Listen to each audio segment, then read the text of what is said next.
There will be times that you will be working from Max files that require reference set up in the background. This is generally done by setting up a plane and then creating a material and assigning an image to it. Now, for the purposes of my class, I've provided you with Max files with a reference already set up.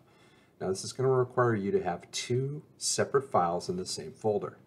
So, in most cases, you will go to Discord, and under, instead of just general, you'll find notes and resources. And then for each assignment, you will see a zip file. So I'm going to just click on this little download icon here next to this spline lathe project. Now, over here, that popped open an internet window, and you can see that it downloaded that file. So I'm just going to go ahead and click on the little arrow here and say open. And what that did was that opened up one of these folder view windows, right? So let's go ahead, I can close my internet browser. So you can see in downloads, there's the spline lathe.zip file, and inside it is a .max file and a .png. So there's my max file, my reference. You can actually open a max file from a zip file. You won't be able to save it there though, or maybe you will, I don't know. Either way, you don't want to work out of a zip file, because if you open the max file, you're not going to see the reference. So I'm not even going to bother trying to open and save it there, because that's bad workflow. What I need to do now is I need to move these objects to their own folder. So I'm going to come down here to my internet bar. I'm going to right click on this folder icon, and I'm going to go up to Documents. And if you don't have the option to go to Documents, just go to your computer and find your documents, find where 3ds Max is installed.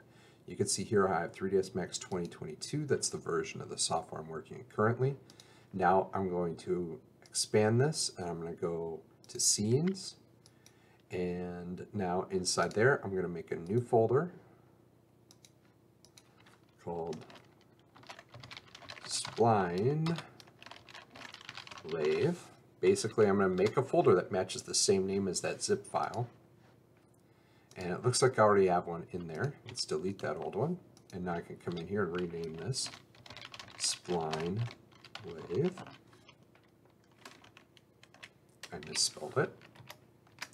The name doesn't really matter. What you're trying to do here, though, is just make a folder, because you're going to take the max file and the reference and copy them to that location.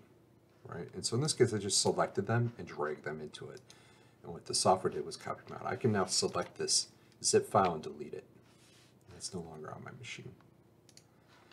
So now, in my Max 2022 Scenes folder, that's where my files are. Now, it's perfectly fine for you to be saving all of your Max files in your Scenes folder. You should try and keep them organized.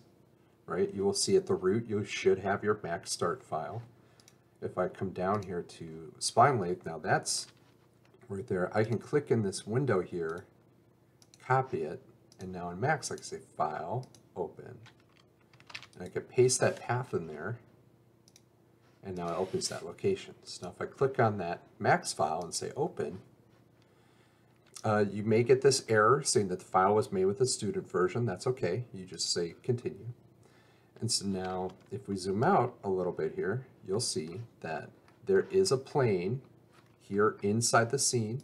If I orbit around it, there it is. Okay.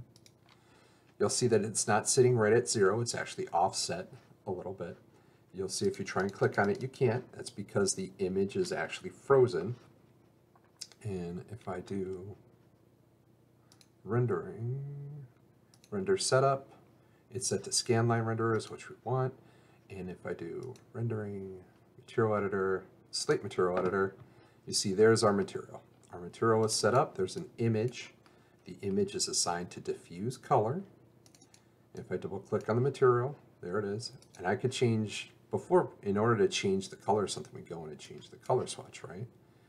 But because there's a material that's primarily overriding it, if you want to be able to not have it be quite as bright in there, you could always open maps and reduce the diffuse color to a smaller amount. Like, because I made the color black, if I reduce this to like 50, you see how it kind of, I'll take it down to 25.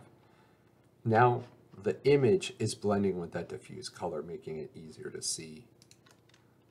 Because remember, anytime we go in and make an object, the object is white.